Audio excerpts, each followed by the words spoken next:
Po një djalë që akoma sot unë nuk e njoh për fytyrë, po e quaj Arbër, pasi s'kam leje të përdor emrin, nuk e nxori bulevard mos pajtimi me statistikat. As kundërshtia me faktet tona kokforta në mbështetje të bujqësisë. E nxori përjetimi.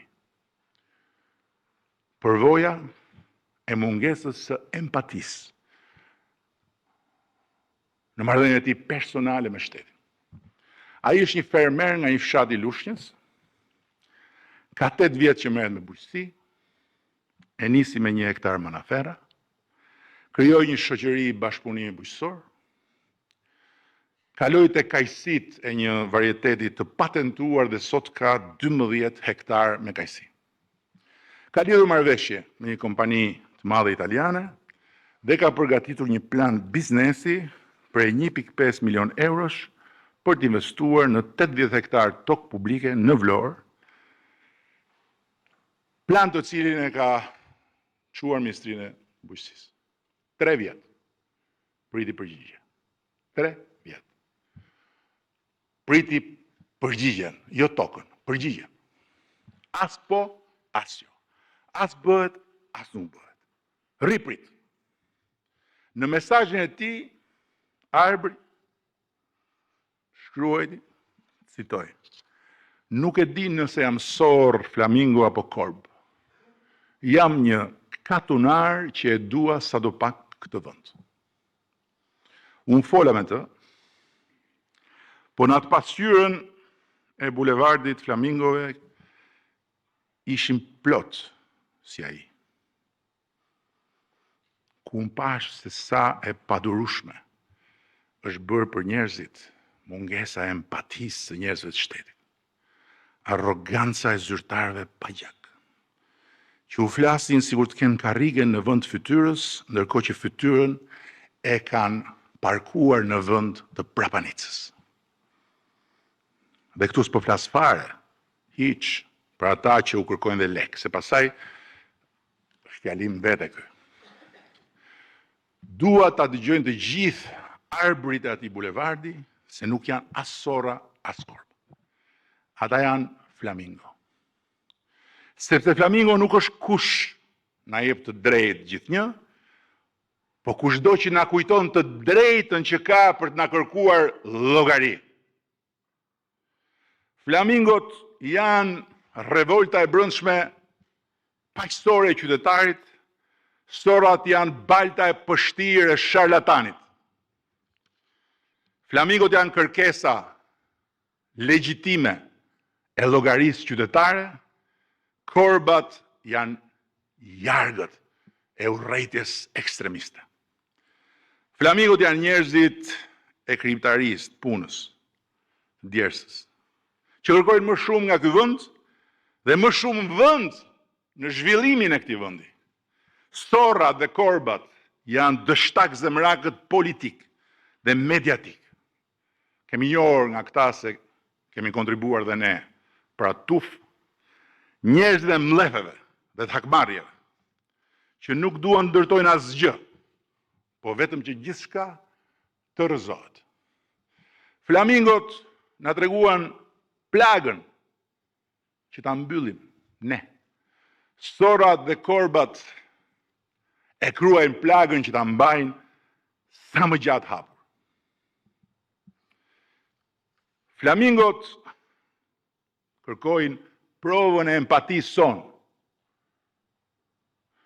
Korbat kërkojnë gjak nga çdo provë e punës dhe e mundit tonë. Flamingot na treguan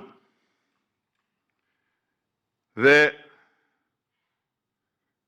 unë po ju rikthej tek historitë e mia me një histori që besoj e keni parë të gjithë. Dje. Atë nënën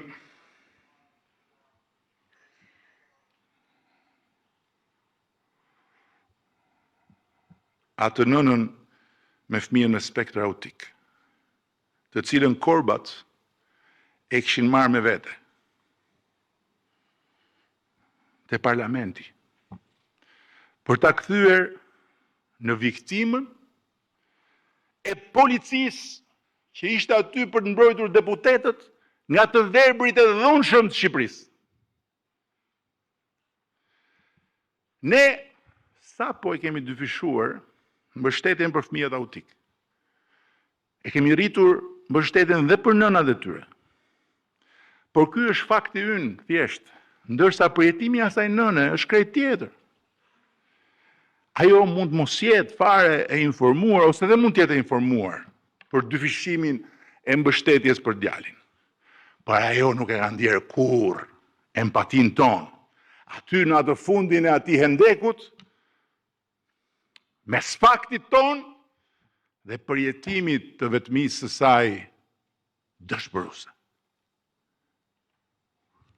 Dhe pikrisht aty, në fund të ndekut, e futën sorrat dhe korbat dorën e solidaritetit tyre hipokrit.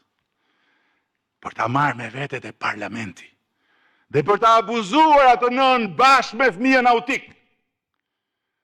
Me të njëjtin manual që përdorin edhe terroristët kur abuzojnë gratë dhe fëmijët, duke i përdorur si mburoj, teksa sulmonin me maska policinë e shtetit.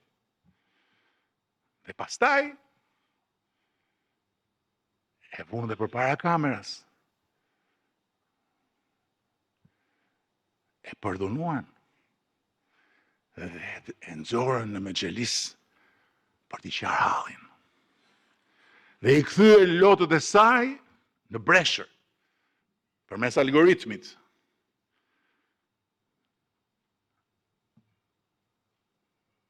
Pastaj e la në fatin e saj dhe u nisën për ke mikrofonin në bulevard.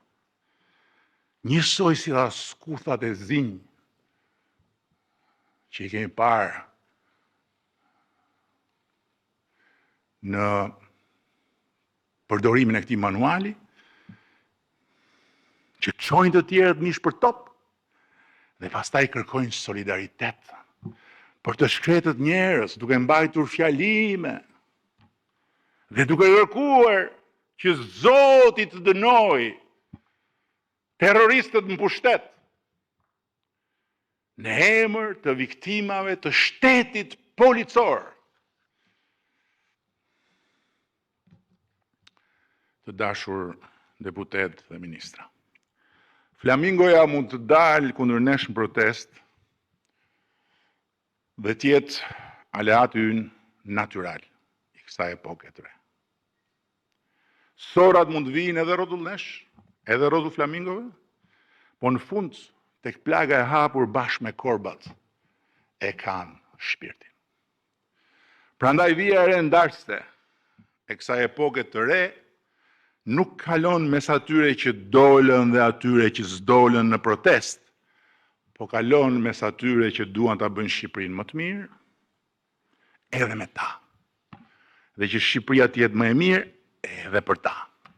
Dhe atyre për cilës Shqipëria është më e mira, kur është e mirë vetëm për ta, dhe bëhet më njëherë më e keqja, kur ajo bëhet më e mirë pavarësisht nga ata.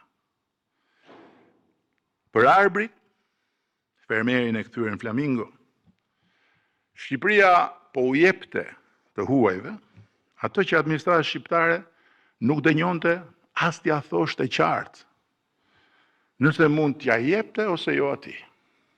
Një djalë i Shqipërisë që përkërkonte prej 3 vjetësh tokë për ta bërë më të mirë këtë vend, edhe me punën e tij, duke e bërë vendin më të mirë edhe për familjen e tij. Ai nuk e mbante më vetëm. I kishte plasur shpirti dhe shkruante në protesta në mesazhin e tij. Lek për rishfet unë nuk kam, dhe as e kam çuar ndërmend, sepse edhe këto vonesa e dim se për çfarë bëhen.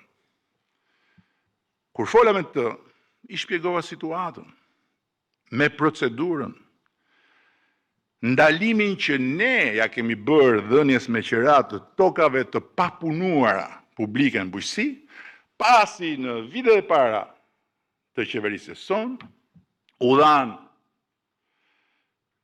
qindra e mira hektar të atilla dhe u kthyen në letra për lloj-lloj pazarxhinsh, duke krijuar dhe konflikte me bujqit. Por, që do? Këto fakte, a I dëgjoj pas 3 vjetër. Dhe unë ndjeva si ai që s'thuhet kur ja shpjegoja. As morëm mundimin t'ja shpjegojmë si dhe sa duhet 3 vjet. Dhe la në ajër, madje I krijuan dhe idenë poshtruese që mbase duhet paguante lek për një gjë që s'bëj. Dhe normal, përballë 3 viteve me plan biznesi, një njeri që jeton me tokën, një njeri që numëron kajsit me 12 hektarët e tij, një njeri që ka partner dhe ambicie, një njeri që mban më njanë 1.5 milion euro, çdo shpjegim që ti mund t'i japësh, pasi ai ka dalë në protest, nuk tingëllon si justifikim. Tingëllon si një arrogancë përmes një prallë që ai e di, a e besoj, a se besoj në fund. Po, di që pasi fola me të, kërkova me zë pak më të lartë se ky sot, pse nuk I dhëm përgjigje atij djalë? Pse duhet ai të pres 3 vjet vetëm për të mësuar që kjo kërkesa jote nuk bëhet më vëlla. Sepse halli nuk bëhet më I vogël kur nuk zgjidhet me një jo. Po bëhet më poshtrues kur mbetet as po, as jo. Pas sa orësh, vjej mesazh. Me screenshot. Nga postimet e Arbërit në protest. Si për të më thënë që mos mërzitet shefi se ky tipi është kundër qeverisë, nuk u bë qameti që ka mërzit ky. Dhe ja ku del I gjithi cullak. Jo problemi që kanë flamingot me ne, por problemi që kemi ne me veten. Si bartës të atij besimit të mishëruar në 83 mandate. Arbëri nga Lushja nuk është problemi ynë. Arbëri nga Lushja është prova. Dhe sprova që ne kemi me veten tonë. Ky është një tjetër mësim, shumë I shtrenjtë, I bulevardit Flamingove. Dhe nga këto mësime, lindi edhe ky dokumenti që I parë që kam sot. E kam titulluar me një emër shumë të vjetër dhe shumë të madh. Besa. E di që ky emër do hap debat, por e zgjodha edhe sepse ha debat. Asnjë fjalë tjetër të gjuhës tonë nuk gjeta që ta thotë më qartë çfarë kthese I duhet mandatit 4. Që njerëzit e këtij vendi të mos I përjetojnë më vendimet tona si prerje në besë. Të mos ndihen më të padëgjuar, të painformuar dhe përveç se të padëgjuar, të painformuar, të papërfillur. Po, nuk do shtjelloj këtu dokumentin larg qoftë, se është më shumë faqe se sa fjalimi, që siç e shihni, është karakteristikisht jo I shkurtër. Do ta merrni të gjithë me vete për ta shkoqitur qetësisht gjatë pushimeve, sepse është I hapur për, siç thash, kontribute. Megjithëse e di që përpara se të filloni ta lexoni, do jetë hedhur nëpër kanalet sociale, I mbuluar me pupla sorrash. C'est la vie. Bashkë me dokumentin strategjik, besën, kam shkruar edhe një aneks për mënyrën se si Partia Socialiste duhet ta mbështesë kthesën e domosdoshme. Atë nuk do ta merrni. Sepse më parë duhet ta diskutoj në një takim më të ngushtë me drejtuesit politik dhe disa nga drejtuesit e komisioneve. Më pas do ta keni të gjithë në dispozicion dhe ato. Ne nuk kemi, miqtë e mi, asnjë luftë për të bërë me flamingot. Po kemi vetëm një aleancë për të ndërtuar me shumë durim me ta. Betejë sot nuk është mes qeverisë dhe qytetarit që kërkon më shumë.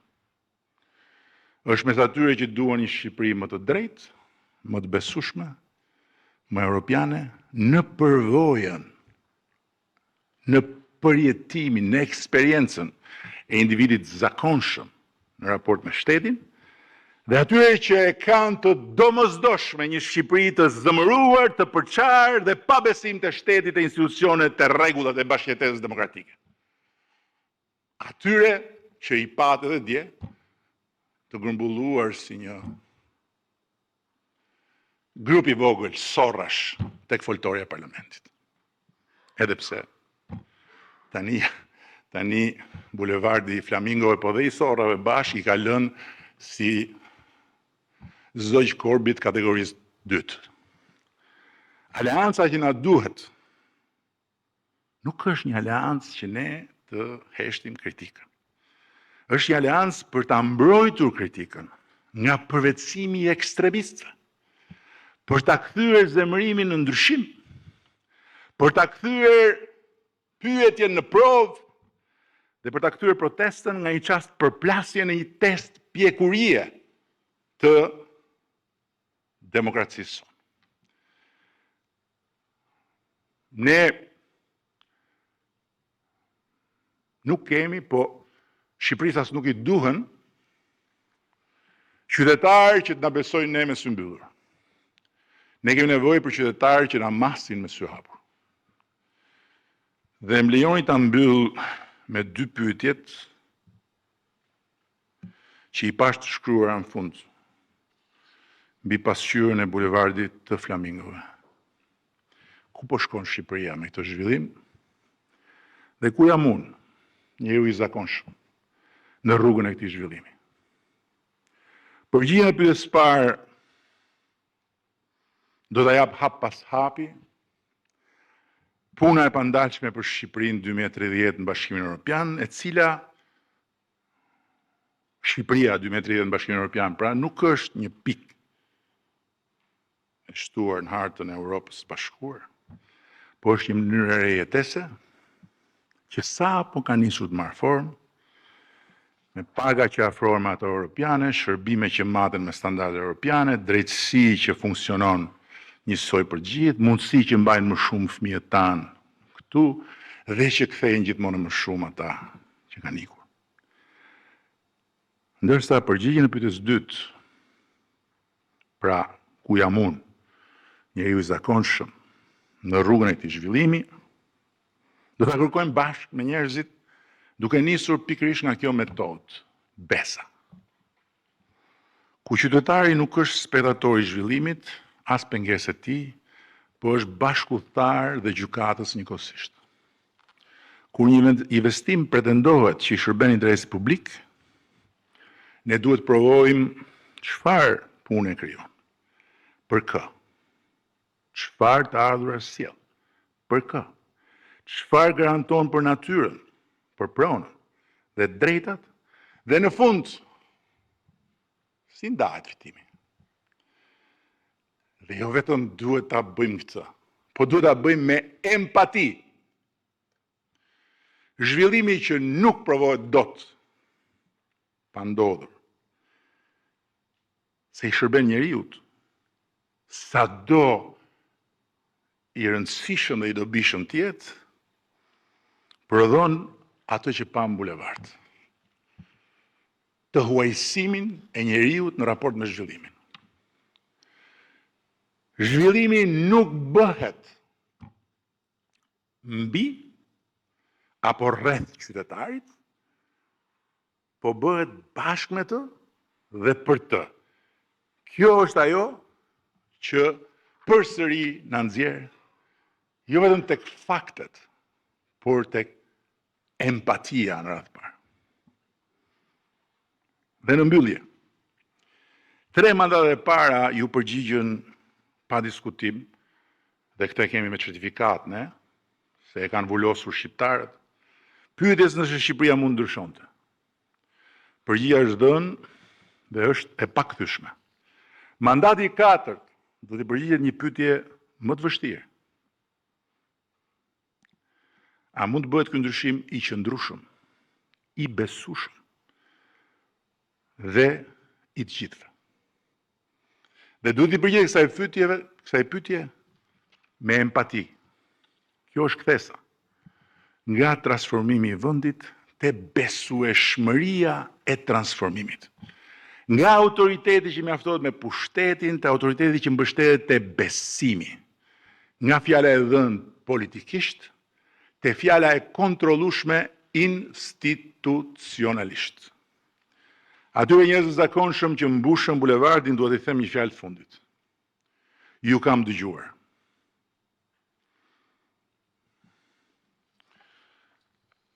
Flamingot nuk I mban në lagun as gardi, as dekreti. I mban vetëm uji I qetë. Kur uji trazohet, ngrihen, ikin, dhe kthehen vetëm kur e gjejnë ujin ashtu siç e duan. Kështu është dhe besimi I një populli. Nuk vritet me një krisëm, largohet kur trazohet uji. Dhe nuk kthehet me thirrje, po vetëm kur gjen ujin miqësor. Puna e mandatit 4 është një dhe e vetme. Të mbledhim nga të gjitha burimet, ujin e trazuar të besimit dhe ta bëjmë këtë me empati. Dhe flamingot do kthehen. Rilindja 2.0 është emri që ne I vum ciklit të ri politik. Besa është metoda për ta kthyer atë cikël në një përvojë të re për qytetarët e Shqipërisë. Faleminderit.